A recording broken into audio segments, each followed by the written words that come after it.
बेसुध हालत में एक लड़की जिसने अपने आधे हिस्से पर कपड़े पहने हुए थे और उसके आधे हिस्से पर कपड़े नहीं थे। वो लड़की लगभग 6.5 किलोमीटर का सफ़र 1 घंटा 40 मिनट तक तय करती रहती है, चलती चली जाती है। यह दिल्ली का वह क्षेत्र था जहाँ से हर वक्त हज़ारों लोग यूँ ही गुज़र जाते हैं।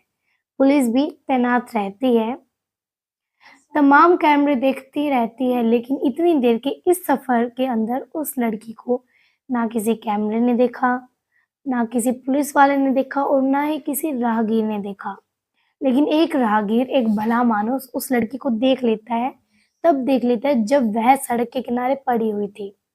उस लड़की को हॉस्पिटल में पहुँचाया जाता है, तब पता चलता है कि इसके साथ सामूहिक बलात्कार किया गया है।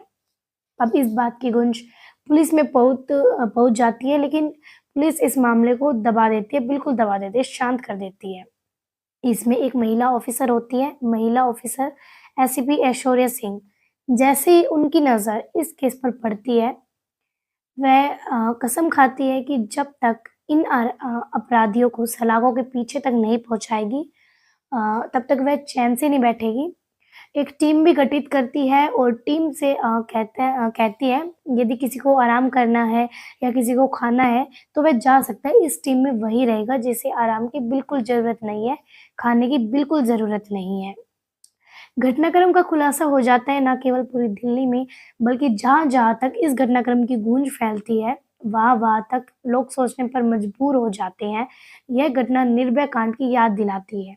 वो निर्भया कांड जिसने पूरे देश को हिला के रख दिया था।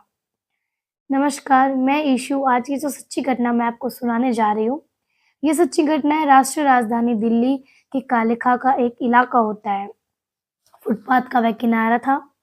11 अक्टूबर 2024 की रात लगभग 3:55 के आसपास का वाक़या था। नौसेना का एक अधिकारी निकला हुआ था और वो जा रहा था। तभी उसकी एक अधिकारी होता है अपनी ड्यूटी कर रहा था, ड्यूटी पर निकला हुआ था। तब उसकी नज़र फुटपाथ पर पहुँचती है, उस पड़ी हुई लड़की पर। उस लड़की के तन पर आधे कपड़े थे और आधे से ज़्यादा हिस्से पर कपड़े बिल्कुल नहीं थे। उन्होंने जब बहुत करीब जाकर उस लड़की को देखा, तो उसके प्राइवेट पार्ट से लगातार ब्लड बह रहा था कि कुछ गड़बड़ ज़रूर है, वो लोग सोचते हैं। तुरंत ही पुलिस कंट्रोल रूम को फ़ोन करते हैं। कंट्रोल रूम को फ़ोन करने के बाद पुलिस मौके पर आती है और जैसे ही पुलिस मौके पर आती है, उस लड़की को लेकर सीधा एम्स में पहुँच जाते हैं। एम्स में जब उस लड़की को भर्ती कराया जाता है, डॉक्टर लोग जब उसका उपचार करते हैं, उसकी बातचीत करने की कोशिश कर रहे थे, तो लड़की बेसुध थी, वह बोलने की स्थिति में नहीं थी। ऐसा लग रहा था जैसे उसके दिमाग पर कोई भारी असर पहुँचा हो। ज़ाहिर-सी बात है, जब डॉक्टर ने बोला तो कोई भी समझ जाएगा कि हाँ, भारी असर क्यों रहा होगा। दरअसल उसके साथ बार-बार बलात्कार किया गया था, सामूहिक बलात्कार किया गया था। कौन था वो? किसने किया था? ये सवाल कैसे तलाश करें, कैसे ढूँढे? बस यही पुलिस के लिए बहुत बड़ी चुनौती बन जाती है। पुलिस आखिरकार करे तो क्या करे?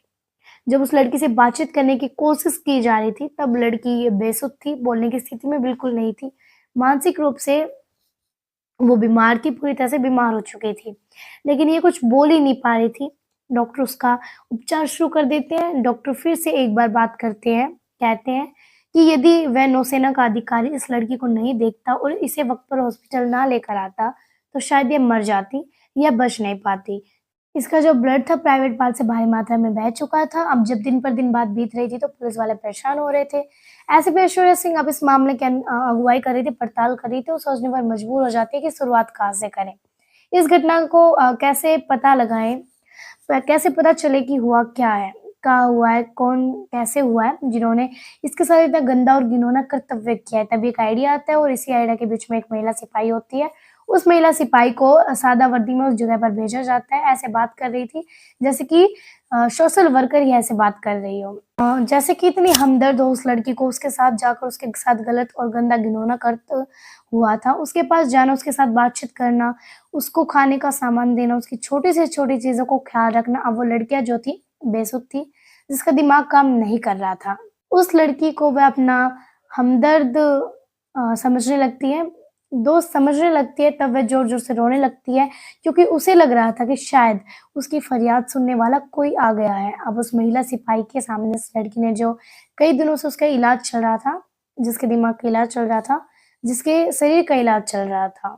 उसने अब बोलना शुरू कर दिया था। उसने बताया कि वो उड़ीसा की रहने वाली हो और उड़ीसा में उसने एमएसडब्ल्यू यानी कि master of social work AIIMS में उसने कोर्स किया है। यह कोर्स जो समाज सेवा के लिए कोर्स करते हैं। एमएसडब्ल्यू उस कोर्स को करने के बाद इसने नर्सिंग का कोर्स किया और इसी बीच में उसका एक दोस्त से बात होती है। दोस्त उसका दिल्ली में रहता है। दिल्ली वाला दोस्त कहता है कि अगर आपको अच्छा करियर बनाना है, आपको कुछ लाइफ में करना, आगे बढ़ना है, तो आप उड़ीसा को छोड़कर आप यहाँ दिल्ली आ जाइए। यहाँ बहुत सारी अपॉर्चुनिटी है, यहाँ पर बहुत सारा काम किया जा सकता है। लड़की होनहार और होशियार थी। उसने जो कोर्स किया है वो उसी के हिसाब से नर्सिंग कोर्स या एमएसडब्ल्यू हो, तो उसने उस कोर्स के हिसाब से गरीब बच्चों की मदद करना शुरू कर दिया था। साथ ही गरीब महिलाओं की मदद करना शुरू कर दिया था। ऐसे असहाय लोगों को मदद करना शुरू कर दिया था उसने, जैसे कि मदर टेरेसा किया करती थी। इसी तरह से उसकी ज़िंदगी आगे चल रही थी, लेकिन जिस दोस्त ने उस लड़की को दिल्ली बुलाया था, जिस दोस्त ने ये कहा था तुम दिल्ली आओ, तुम्हारी मदद होगी, यहाँ पे बहुत सारी अपॉर्च्युनिटी है, यहाँ पर तुम बहुत सारा काम कर सकते हैं। वह लड़की उस लड़के को बोझ लगने लगती है। उसे लग रहा था कि वो किसी के लिए जो कमाया हुआ है, खाती है, उसी के यहाँ रहती है, करे तो क्या करे। अब उससे वह थोड़ा दूर हटने लगता है। अब उस लड़की को लगता है कि यहाँ पर रहेंगी तो शायद सही नहीं है, इसीलिए उसने अपने दोस्त की उस जगह को छोड़ा और वो किशनगढ़ के इलाके में पहुँच जाती है। वहाँ पर ननों के साथ रहना शुरू कर देती है। नन समाज सेवा करती थी, गरीबों की मदद करती थी, एसआई की मदद करती थी, लेकिन यहाँ रहते-रहते उस लड़की को जो मानसिक संतुलन था वो कुछ बिगड़ने लगता है। अच्छी खासी पढ़ी-लिखी नर्सिंग का कोर्स एमएसडब्ल्यू का कोर्स उसने किया हुआ था। उड़ीसा से दिल्ली अपना करियर बनाने के लिए वह आई थी और अचानक ही उसका मानसिक तबीयत कुछ ज़्यादा ही खराब रहने लगता है, तो वह अचानक से यहाँ से निकल जाती है, चली जाती है। जुलाई 2024 में किशनगढ़ का वह इलाका छोड़ देती है और नन इस बात की शिकायत करती जाकर थाने में कि हमारे यहाँ एक लड़की रहती थी और वह अचानक से चली गई है। अब लड़की ने नया ठिकाना शुरू कर दिया था, ढूँढना शुरू कर दिया था। जैसे ही वे बस स्टॉप जैसे कि ओवरब्रिज जैसे रेलवे स्टेशन या ओवरब्रिज के किनारे जो फुटपाथ होते हैं, वहाँ पर उस तरह से रहने चले जाते हैं, रहते चले जाते हैं। लेकिन वह नहीं चाहते थे कि दिल्ली सेफ नहीं है, दिल्ली में कुछ भी हो सकता है। और 10-11 अक्टूबर 2024 की वह रात होती है, रात के लगभग 9 बजे की ये बात है। जब ये लड़की आई थी राजघाट के पास भी, तभी रात के लगभग 9 बजे के आसपास का वक्त रहा होगा। 2 व्यक्ति आते हैं, एक का नाम प्रमोद उर्फ बाबू होता है, जो कि दिल्ली के नरेला में अस्थायी रूप से रह रहा था, लेकिन स्थायी रूप से अमरतर अंबेडकर नगर उत्तर प्रदेश का रहने वाला होता है। शमसुल उर्फ राजू, जो कि गांधीनगर दिल्ली में अस्थायी रूप से रह रहा था और वैसे मूलतः रहने वाला बकरी सलोना बेगूसराय बिहार का रहने वाला होता है। इन दोनों की नजर पड़ती है। शमशुल जो होता है वो दोनों पैरों से विकलांग होता है, यानी कि ठीक से चल भी नहीं पा रहा था। हाथ की हालत भी खराब रहती है। दूसरा जो प्रमोद होता है वो भी राक्षस से कम नहीं होता है। उस लड़की को अपने साथ लेकर जाते हैं सुनसान झाड़ियों के पास, जहाँ मेट्रो स्टेशन है उसी के पास। कुछ झाड़ियाँ थी, उन झाड़ी के पास लेकर जाता है।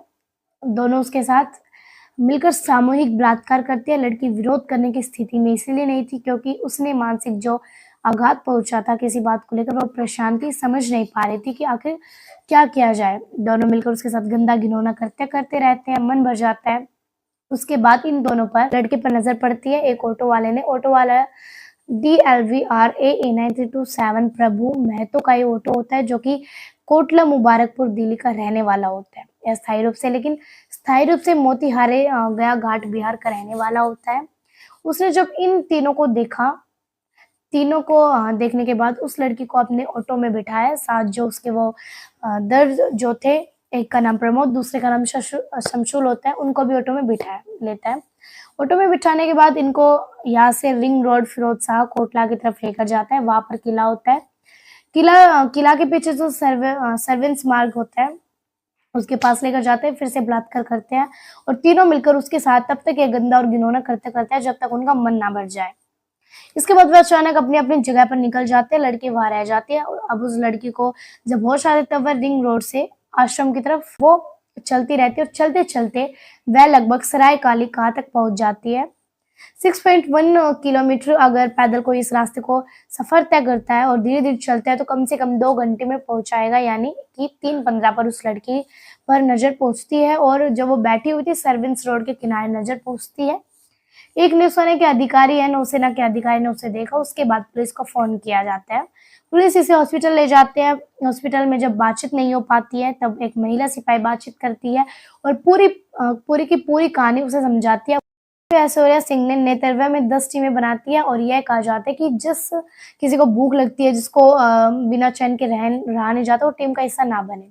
बस यहाँ पर इस लड़की को इंसाफ दिलाना है और वही इस टीम का हिस्सा बनेगा। टीम ने काम करना शुरू कर दिया और काम करने के बाद लगभग 700 कैमरे देखे जाते हैं, 150 ये ऑटो वालों को पकड़ा जाता है क्योंकि ऑटो की लीड तो मिल ही चुकी थी।